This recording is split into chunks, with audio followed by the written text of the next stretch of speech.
m'appelle Gloria et bienvenue dans ce portrait dédié à Judith Suminwa Tuluka, une pionnière de la politique congolaise.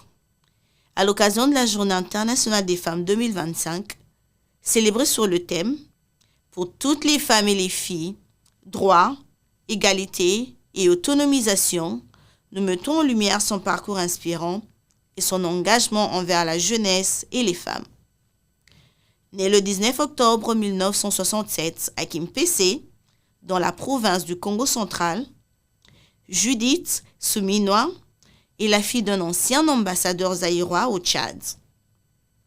Elle obtient une maîtrise en économie appliquée à l'Université libre de Bruxelles, ainsi qu'un diplôme d'études complémentaires en travail dans les pays de développement. Après ses études, Judith Suminwa travaille dans le secteur bancaire avant de rejoindre des agences des Nations Unies, notamment le Programme des Nations Unies pour le développement, PNUD, où elle est l'experte nationale dans un projet d'appui communautaire dans l'Est de la RDC. Elle occupe ensuite des postes au sein du ministre du Budget et du Conseil présidentiel de veille stratégique.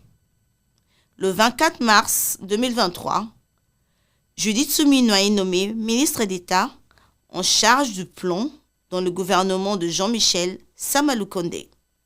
Le 1er avril 2024, elle est désignée première ministre par le président Félix Tshisekedi, devenant ainsi la première femme à occuper ce poste en RDC.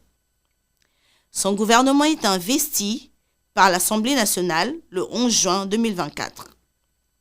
La nomination de Judith Suminwa en tant que première ministre est perçue comme une avancée significative pour la condition des femmes en RDC. Son gouvernement s'engage à promouvoir l'égalité des genres et l'autonomisation des femmes, ouvrant la voie à une participation accrue des femmes dans les sphères décisionnelles. Judith Suminwa incarne la résilience et la détermination. Son parcours exemplaire démontre que, malgré les défis, malgré son genre, la passion, le dévouement et le travail peuvent conduire à des réalisations inexplicables. En suivant son exemple, nous pouvons tous contribuer à bâtir une société où les droits, l'égalité et l'autonomisation sont une réalité pour chaque femme et chaque fille. Qu'allez-vous faire?